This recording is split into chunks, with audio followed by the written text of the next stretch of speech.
Hasta ahora se ha supuesto que la atracción ejercida por la Tierra sobre un cuerpo rígido podía representarse por una sola fuerza.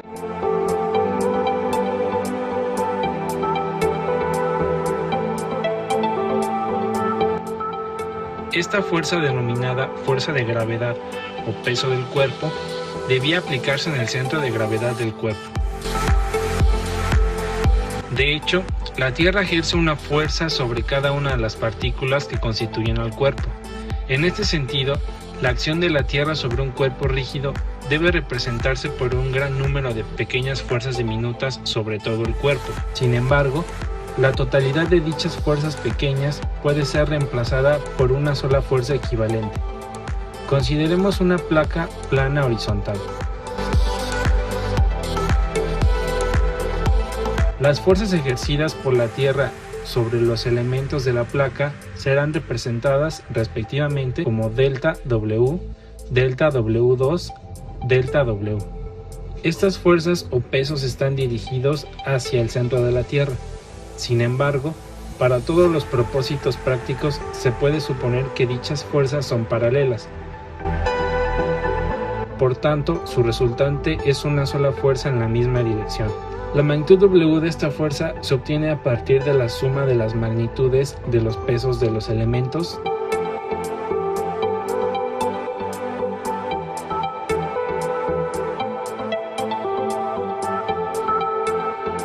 para obtener las coordenadas X y Y del punto G, donde debe aplicarse la resultante W.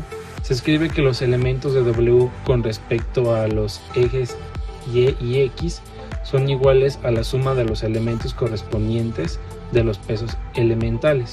Esto es,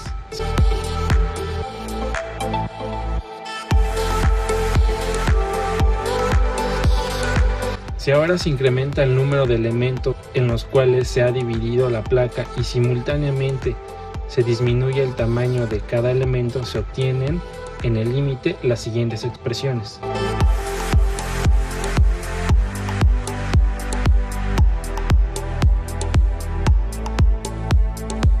Estas ecuaciones definen el peso y las coordenadas X y Y del centro de gravedad G de una placa plana. Se pueden derivar las mismas ecuaciones para un alambre que se encuentra en el plano XY. Se observa que usualmente el centro de gravedad de un alambre no está localizado sobre este último.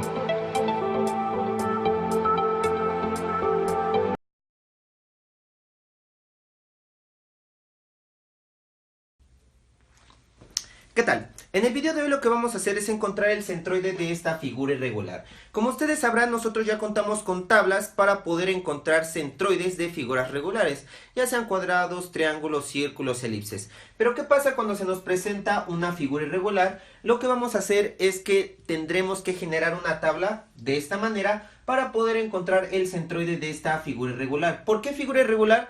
Porque está constituida de diferentes figuras regulares. Es decir, si nosotros dividimos esto de esta manera, aquí tendríamos un rectángulo, aquí tendríamos otro cuadrado y aquí tendríamos un rectángulo. Es por eso que se le conoce como figura irregular, porque es la composición de figuras regulares. Entonces, para calcular el centroide de una figura irregular, lo primero que vamos a hacer es dividir esta figura irregular en figuras regulares, es decir, rectángulos, cuadrados, círculos, elipses. Pero en este caso, por el tipo de forma que tenemos, lo que vamos a hacer es dividirlo tanto en rectángulos como cuadrados.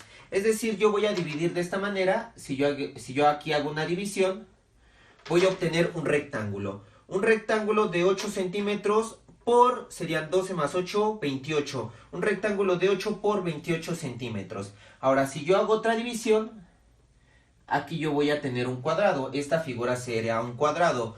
Un cuadrado de lado 8 por 8. Y pues como en último instante me estará quedando otro rectángulo, el cual va a ser de 16 por 8.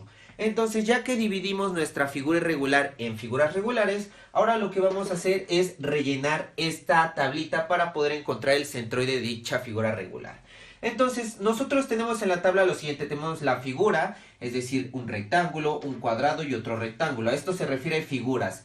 La cantidad de figuras, que tenemos en toda nuestra figura irregular. En este caso tendremos 1, 2 y 3. Es la descomposición de la figura irregular. ¿En cuántas figuras descompusimos esta figura irregular? Tenemos el área, es decir, el área de cada una de las figuras descompuestas.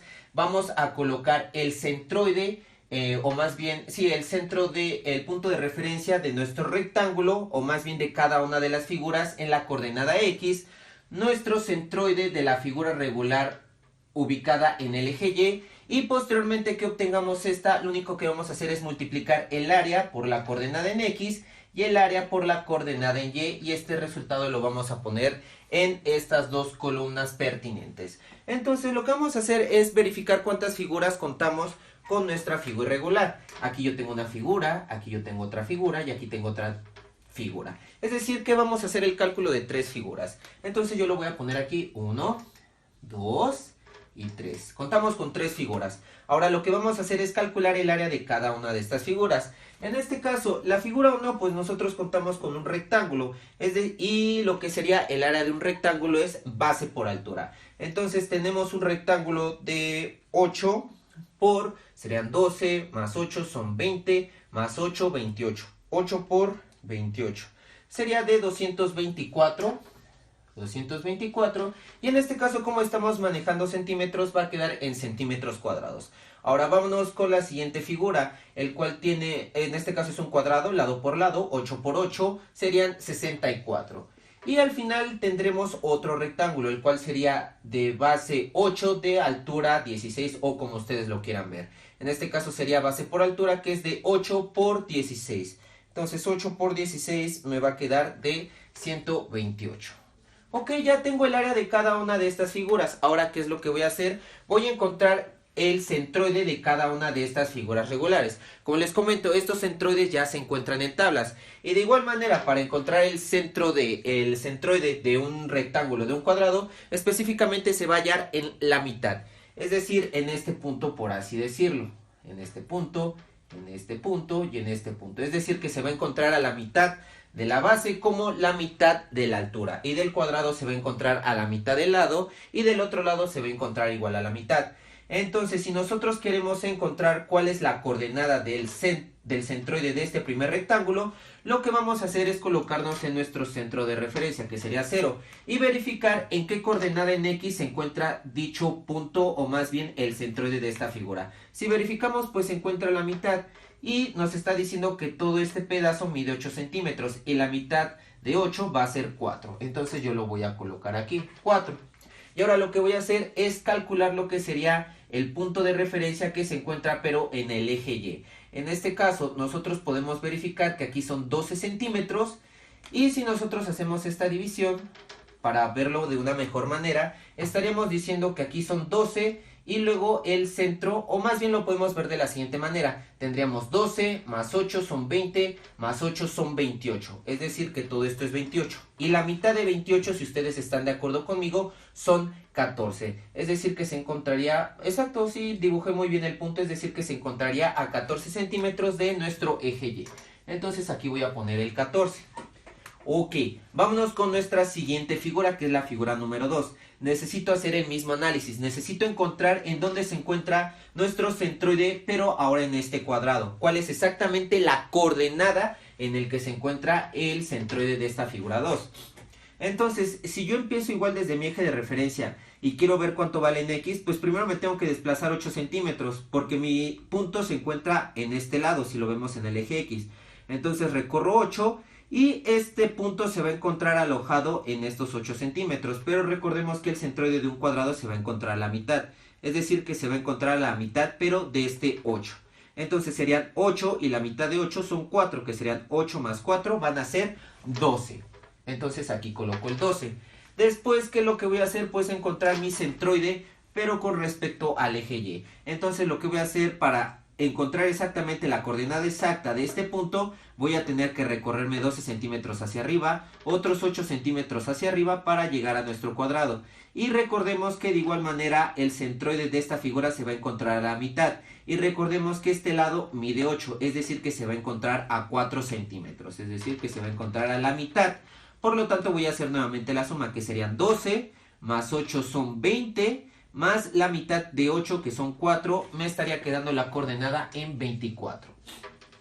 Ya acabamos con nuestra figura 2, ahora vámonos con nuestra figura 3. Vamos a hacer el mismo procedimiento, entonces yo me voy a colocar en mi centro de referencia, aquí se me olvidó ponerle que es X, y lo que voy a hacer es el mismo procedimiento, aquí me voy a recorrer 8, aquí me voy a recorrer otros 8, y si vemos, nuestro punto se está alojado en estos 8 centímetros, pero de igual manera estamos hablando de un rectángulo, es decir que se va a encontrar a la mitad, es decir que se va a encontrar a 4 centímetros de estos 8 centímetros. Entonces para ver la coordenada en X va a ser 8 más 8, 16, más la mitad de 8, es decir que aquí estamos en 4, 8 y 8, 16, más 4 van a ser 20.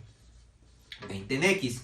Ahora yo necesito saber cuánto va a ser con respecto a el eje Y. Entonces yo me voy a tener que desplazar ahora hacia arriba. Si ustedes pueden observar, me tengo que desplazar en primer instante 12 centímetros para llegar a esta línea. Y después me voy a tener que recorrer la mitad de este rectángulo. Si se dan cuenta, este lado del rectángulo es 8 más 8, 16. Y si recordamos de igual manera el rectángulo, su centroide se va a encontrar a la mitad. Es decir, si esto mide 16, el centroide se va a encontrar en 8 centímetros. Entonces serían 12 más 8 centímetros van a ser 20 centímetros. Y así es como calculamos lo que serían los puntos exactos donde se encuentran nuestros centroides de cada una de las figuras regulares. Ahora lo único que tengo que hacer es multiplicar esta área por este punto y esta área por este punto y colocarlos en estas columnas. Entonces, en primer instante tenemos 224 por 4, me da 896. 896. Luego multiplico 224 por 14. 224 por 14. Me quedaría 3136. Vámonos con la siguiente figura, que sería 64 por 12. Sería 768. Y luego nos vamos por el siguiente, que sería 64 por 24. Me da 1536. 1536. Y luego sería 128 por 20. 128 por 20. Me da 2560. Y de igual manera 128 por 20, 2560. Entonces con esto nosotros ya hemos completado nuestra tabla, porque con estos datos nos va a ayudar para poder encontrar el centroide de esta figura. Ahora, ¿qué es lo que voy a hacer? Voy a sumar estos resultados, voy a sumar estos resultados y voy a sumar estos resultados. Es decir que voy a sumar 224 más 64 más 128. 224 más 64 más 128.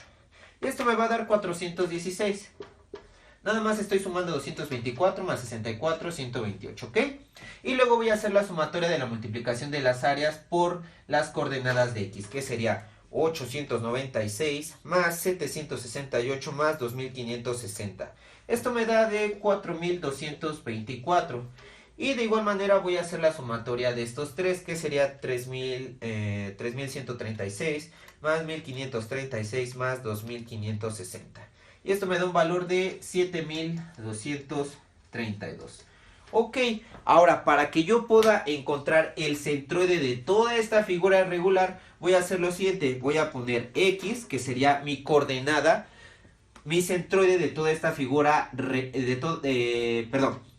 sería el punto o el centroide en el eje X con respecto a mi figura irregular.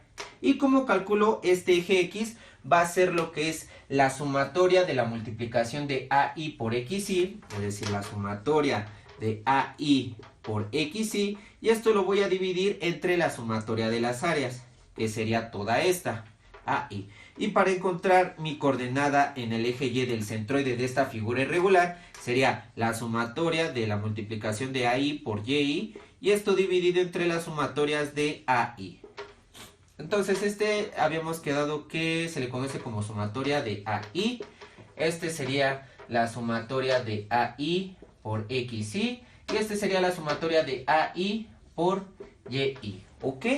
Entonces, ya que tenemos esto, pues ya contamos con nuestros valores para encontrar el centroide de nuestra figura irregular en los puntos X y Y. Entonces nada más sustituimos datos. ¿Qué pasa si sustituimos datos? ¿Cuánto vale la sumatoria de A por X y? Pues vale 4224 sobre el área, que esta área serían 416. Y la sumatoria de A por Y es de 7232. Esto dividido entre el área de toda esta figura, que es de 416. Entonces lo único que tengo que hacer es, mi calculadora, lo único que tengo que hacer es esta división, que sería 4224 entre 416, y esto me queda de 10.15, y el otro sería 7232 entre 416, y este valor me da de 17.38. Pero es importante poner en qué unidades se está manejando o en qué unidades se encuentran estos puntos. Recordemos que la sumatoria de AI por XY se encuentra en centímetros cúbicos y la sumatoria de área se encuentra en centímetros cuadrados. Entonces, si hacemos el análisis dimensional, centímetros cúbicos entre centímetros cuadrados me van a quedar centímetros, que sería 10.15 centímetros y 17.38 centímetros. Es decir, que estos dos resultados serían la respuesta correspondiente a mi ejercicio. Estos son los puntos en el cual se encuentra el centroide de esta figura irregular. ¿Ok? Entonces espero que este ejercicio haya sido de ayuda. Cualquier duda o comentario no olviden dejarlo aquí en el área de comentarios. Una disculpa si me había ausentado, estaba teniendo un poquito de trabajo, pero yo ya he regresado con la finalidad de quedarme en este bonito canal. Mi nombre es Alfonso Rosales, esto es Ingeniería para Todos y nos vemos en el siguiente video. Adiós.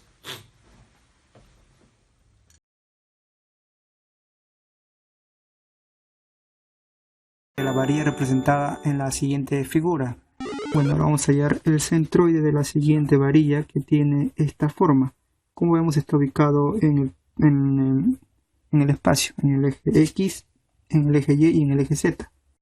Para hallar su centroide de esta figura, que posiblemente esté en el espacio, vamos a tener que dividir en segmentos conocidos. Por ejemplo, acá tenemos segmento, segmento y una semicircunferencia que está en el plano XZ. Para hallar nuestra coordenada X central tenemos que hacer la sumatoria de las longitudes individuales que hemos tomado por las Y centrales, y eso dividido entre la longitud total de toda la varilla. Igual para la coordenada Y e igual para la coordenada Z central de nuestro centroide.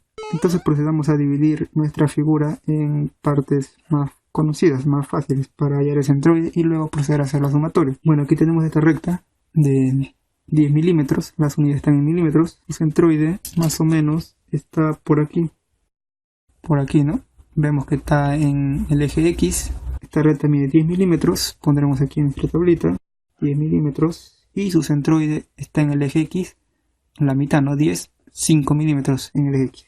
En Y no tiene coordenadas, ni positivas ni negativas, y está en el plano, en el suelo, no tiene altura, entonces es 0 en Z también. Ahora procedamos con esta recta, este segmento. Centroide más o menos aquí, segmento de 9 milímetros. En el eje X tiene una distancia de 10 milímetros, su coordenada. En el eje Y tiene una coordenada de 4,5, que es la mitad de 9. Y está en el piso, Z0. Vamos con esta ahora. Longitud de este segmento, 10 milímetros. Su centroide estaría más o menos por aquí. En X sería la mitad, 5. Y en Y estaría, ¿a cuánto sería esta distancia? Si este radio de esta semicircunferencia es 8, entonces el diámetro es 16. Todo esto mide 16 milímetros. En Y tendría 16. Y está en el suelo, no Z0. Ahora con este segmento, que mide 9 milímetros. Vamos a ver sus coordenadas ahora de su centroide. En X sería a 10 milímetros. En X. En Y tiene esta misma distancia, 16 milímetros. Y en Z tiene una altura, ¿no? 9. Sería la mitad, 4,5. Ahora determinaremos el centroide de esta semicircunferencia. La mitad de un círculo, ¿no? Primero su longitud. Es pi por r, como podemos observar en la figura. Pi por r, que es 8 por pi. El radio es 8 milímetros, entonces sería 8 por pi. Eso es aproximadamente 25,13 milímetros, que pondríamos como longitud. Ahora, más o menos veamos por dónde está el centroide, por aquí. Este centroide estaría en el plano YZ, no tendría coordenadas en el eje X, por lo tanto en X es 0. En Y está, la distancia sería su radio, que es 8 milímetros. Y en Z, la distancia sería, la altura que tiene este semicircunferencia sería igual a 2 por el radio entre pi, como podemos ver en la figura, ¿no? 2 por el radio es 2 por 8, sería 16 entre pi. Y eso es aproximadamente 5,1. Bueno, ya hemos hallado el centroide de cada parte de esta varilla. Ahora procedamos a hallar las sumatorias. Primero los productos. Cada longitud individual multiplicada por la coordenada central en X, en Y y en Z. De cada parte que hemos tomado de esta varilla, ¿no? Entonces procedamos. 10 por 5 sería 50, 0, 0. 9 por 10, 90. 9 por 4,5, 40,5. Y aquí sería 0. 10 por 5, 50. 10 por 16, 160. Y 10 por 0, 0. 9 por 10, 90. 9 por 16, 144. Y 9 por 4,5, 40,5. 25,13 por 0, 0. Por 8, 201,28. Y por 5,1 sería 128,163. Sumatoria. La longitud total de esta varilla es de 63,16 milímetros. Estas sumatorias nos quedan igual a 280 milímetros cuadrados. Esto es 545,78. Y esta sumatoria nos queda igual a 168,663. Ahora procedamos a hallar nuestras coordenadas X, Y y Z. Aquí sería esta sumatoria 280 sobre la longitud total 63,16. Este es milímetros cuadrados y este es milímetros. Se va y nos quedaría solo milímetros. Nuestra coordenada del centroide en X sería igual a 4,43 milímetros. Ahora en Y, la sumatoria de esta columna, que es 545,78 milímetros cuadrados sobre 63,16, que es la longitud total de la varilla, nos quedaría en milímetros igual. Este es igual a 8,64 milímetros. Por último, la coordenada en Z es 168, es la sumatoria de esta columna, 168,663 sobre 63,16, la longitud de toda la varilla. Esto es aproximadamente 2,67 milímetros. A ver, tratemos de ubicar más o menos estas coordenadas. En X 4,33, aquí es 5, aquí es 4. En Y 8,64, hasta acá es 8, más o menos por acá. Y tiene una altura de 2,67 en Z. 2. Siendo esta nuestra centroide, con la siguiente coordenada: 4,43 en X, 8,64 en Y y 2,67 en Z, habiendo así encontrado el centroide de una figura en el espacio. Game over.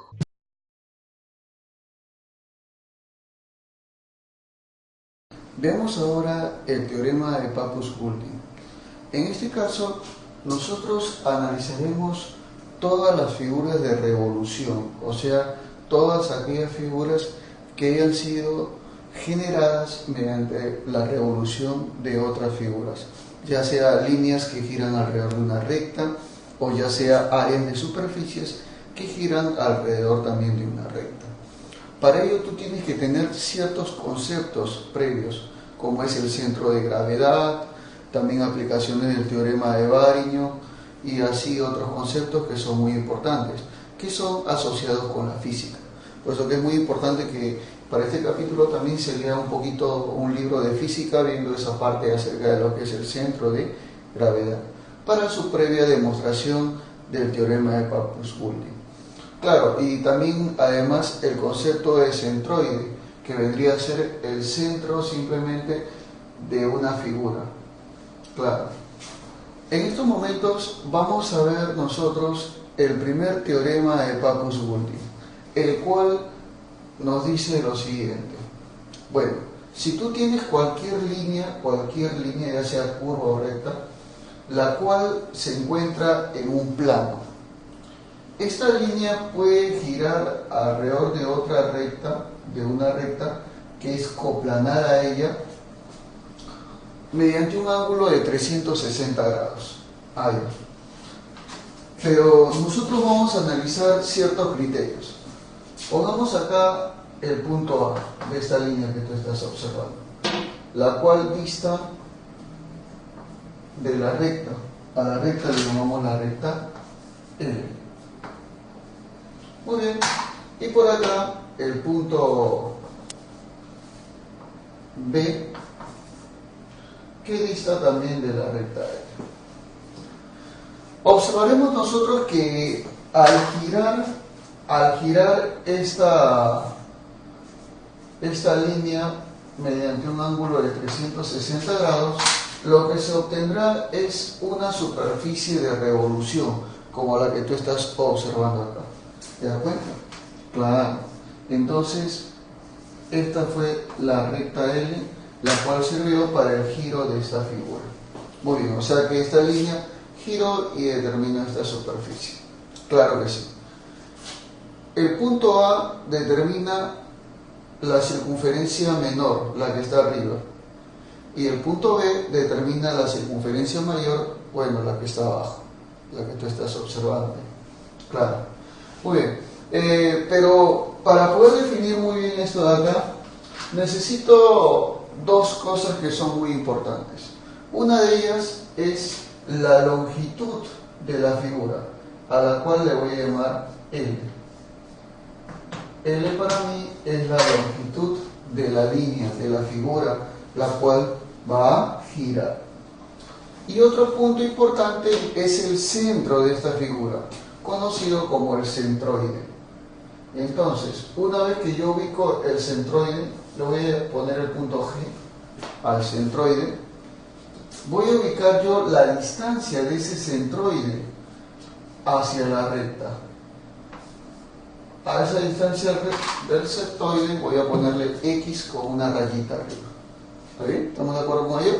X con una rayita arriba es la distancia del centroide de la figura hacia la recta a la cual va a girar una revolución, que es 360 grados. L es la longitud de la curva. Muy bien. Entonces, de acuerdo al teorema de Pappus-Guldin, es posible calcular el área de esta superficie girada. Es posible calcular el área. Y profe, ¿a qué será igual eso? Bueno, será igual a 2 veces pi por la distancia del centroide a la recta y multiplicado por la longitud de la figura. Así es como se va a calcular, de manera fácil y sencilla, tal y como lo puedes observar ahí. ¿Te das cuenta? Nada más, no tienes que saber nada más, solamente la longitud de la figura, que puede ser una circunferencia, puede ser un segmento, puede ser una línea quebrada, un polígono, etcétera, etcétera. Tenemos la distancia del centroide y para esto de acá vamos a necesitar bastante lo que es la geometría para ubicar el centroide de esta línea hacia la recta. Vamos a ver también ejercicios donde se tiene que ubicar ello. ¿Estamos de acuerdo con ello? Muy bien.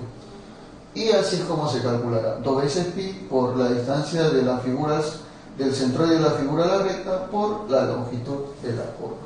Así de fácil y sencillo para que nos dé esa hermosura que tú estás viendo ahí. Una superficie de revolución. Claro que sí. Tienes un ejercicio, te invito a que lo resuelvas. Si no lo puedes, ya sabes que en el siguiente video está completamente resuelto para ti y a tu nombre.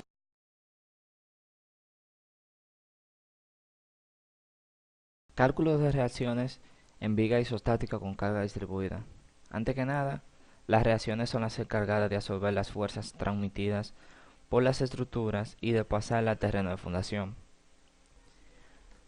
Una carga distribuida se representa gráficamente como un rectángulo que se encuentra distribuido parcialmente en la viga entera.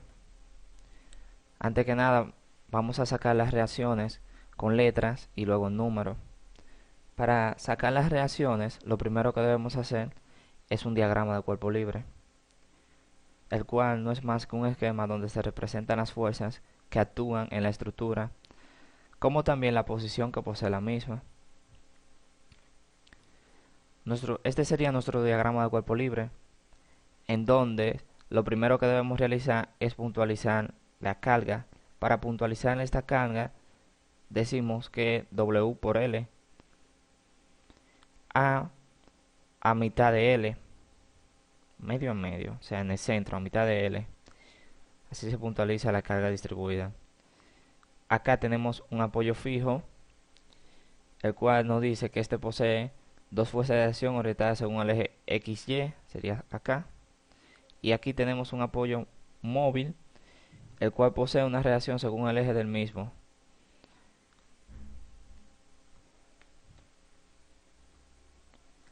Para sacar nuestras reacciones, debemos tener en cuenta que la viga es isostática, el cual existen tres ecuaciones fundamentales para sacarla, las cuales son sumatoria de fuerza en el eje X igual a 0, sumatoria de fuerza en el eje Y igual a 0, sumatoria de momento en el punto escogido igual a 0.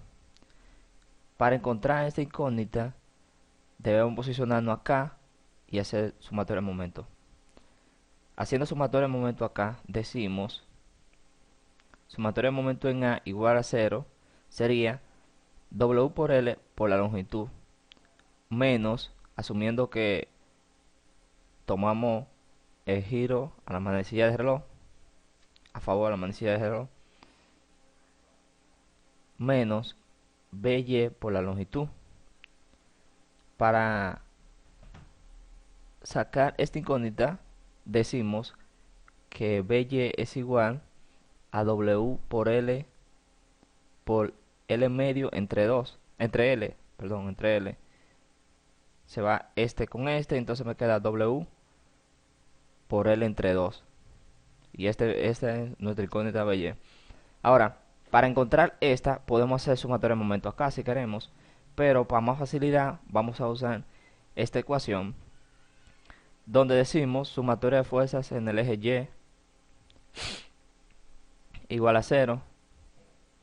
Asumiéndola hacia arriba, decimos AY menos WL más BY. Sería AY menos WL más WL entre 2, que es esta. Y el resultado sería AY igual a W por L entre 2. Si se dan cuenta, son iguales porque es una viga isostática y es una viga simplemente apoyada, la cual me dice que las reacciones de apoyo deben ser igual y contraria a la carga distribuida puntualizada. Ahora veamos un ejemplo de lo que sería con números. Perdón, se me pasaba de que como no hay fuerza en el eje X, la sumatoria de fuerzas en X es igual a 0. Determinar las reacciones de apoyo de la viga mostrada. Acá tenemos una viga mostrada con 10 toneladas. Dice kilonewton, pero vamos a asumir que son toneladas. 10 toneladas. Lo primero que tenemos que realizar es nuestro diagrama de cuerpo libre. Para realizar nuestro diagrama de cuerpo libre, puntualizamos la carga. Sería 10 por 6 se puntualiza, sería 60. A mitad de 6 sería 3. Para sacar nuestras relaciones, nos damos cuenta de que tenemos dos incógnitas, ya que esta se vuelve 0 porque no hay fuerzas en el eje X. Simplemente están en el eje Y.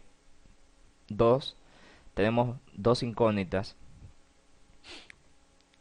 para sacar las reacciones. Hacemos sumatoria de momentos en A, sería K para encontrar BY, y decimos 60 por su longitud menos RBY por su longitud entera, sería 60 por 3 menos RBY por 6 igual a 0. Entonces RBY sería 180 entre 6. Sería esto, 60 por 3 entre la longitud sería entre 6. Entonces RBY sería 30. Tenemos entonces esta incógnita. Para encontrarle esta, lo que tenemos que hacer, podemos hacer una sumatoria de momentos, pero para más facilidad vamos a hacer sumatoria de fuerzas en el eje Y. Asumiéndola hacia arriba sería RAY menos 60 porque está baja, más RBY porque sube, sería RAY menos 60 más 30 igual a 0. RAY menos 30 igual a 0. Para moverlo hacia la derecha, movemos 30 hacia la derecha, cambia positivo, entonces sería RAY igual a 30.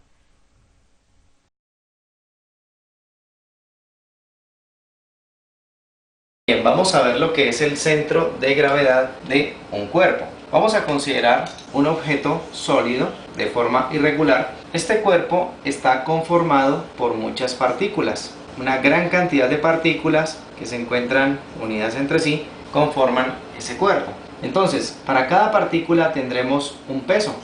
La Tierra atrae cada una de estas partículas hacia su centro y eso se representa con fuercitas paralelas entre sí, fuercitas dirigidas hacia abajo, que son el peso de cada partícula. La resultante de todas esas fuerzas paralelas entre sí será el peso del cuerpo, y ese peso se encuentra aplicado en un punto que es lo que vamos a llamar centro de gravedad. Entonces, el centro de gravedad de un cuerpo es el punto donde se concentra el peso de dicho cuerpo. Este vector de color rojo representa la resultante de todas esas fuercitas y es el peso del cuerpo. Recordemos que es igual al producto de la masa por la aceleración de la gravedad. El centro de gravedad, entonces, lo vamos a denotar con las iniciales CG y también lo vamos a encontrar en algunas ocasiones con el nombre de baricentro. Baricentro o centro de gravedad es exactamente el mismo punto de aplicación del peso de un cuerpo. Para el estudio de la física se consideran diferentes objetos. Los más comunes son el caso, por ejemplo, de una barra homogénea, como el caso de esta regla que tiene una longitud de 30 centímetros. Para el caso de barras homogéneas, su centro de gravedad estará justo en la mitad. Entonces, para el caso de esta regla que mide 30 centímetros, en la marca 15, allí podemos considerar que está localizado el centro de gravedad. Podemos comprobarlo colocando nuestro dedo en la marca del 15. Vemos cómo la regla se sostiene perfectamente porque allí estamos justamente concentrando el peso de la regla. Para el caso, por ejemplo, de una lámina triangular, el centro de gravedad se localiza en el punto de corte de las medianas. Recordemos que en un triángulo la mediana es el segmento que une un vértice con el punto medio del lado opuesto. Entonces aquí hemos trazado una mediana, aquí hemos trazado la otra y aquí está la otra y vemos cómo se encuentran en este punto. Este punto será el centro de gravedad, geométricamente se conoce con este nombre como baricentro, y allí podemos colocar la regla, por ejemplo, sobre este marcador, apoyándola justo sobre ese punto. Vemos que la regla se sostiene también perfectamente, ¿sí? Porque estamos concentrando su peso en este punto y a su vez en el marcador. Para el caso de láminas paralelográmicas, es decir, láminas que tengan forma cuadrada, rectangular, en forma de paralelogramo o en forma de rombo, el centro de gravedad se localiza en el punto de corte de las diagonales. Veamos el caso de esta almohadilla que está hecha en aluminio. Vemos que es una lámina con forma rectangular. Hemos trazado sus dos diagonales y el punto de corte de las diagonales será el sitio donde se localiza el centro de gravedad. Entonces vamos a colocar sobre este marcador. Justo en ese punto vemos que la almohadilla se sostiene también perfectamente porque estamos recibiendo todo el peso en el centro de gravedad. Figuras como por ejemplo un cilindro o el caso por ejemplo de una esfera sólida o incluso hueca, el centro de gravedad se localiza en el centro geométrico de la figura. Ese punto será el centro de gravedad, que a la vez es el punto por donde pasa el eje de la figura, es el centro geométrico. Entonces allí estará localizado el centro de gravedad. Esto será de gran importancia saberlo de centro de gravedad para el estudio de problemas, por ejemplo, estáticos, donde necesitamos concentrar el peso del objeto que nos dan. Más adelante veremos ejemplos donde, por ejemplo, una viga colocada con dos apoyos, con dos puntos de apoyo, nos dan, por ejemplo, la información de que el peso de la viga tiene un valor determinado. Entonces, si nos dicen que la viga es uniforme, ya sabemos que buscamos su punto medio y allí estará concentrado el peso de la viga, ¿sí? Vamos a llamarlo WP, el peso de la viga. Entonces ya sabemos dónde localizar el peso de este elemento, fuera de las otras fuerzas a las cuales se encuentre sometida, por ejemplo, la viga. Entonces ya sabemos qué es centro de gravedad y cómo localizarlo para diferentes tipos de objetos.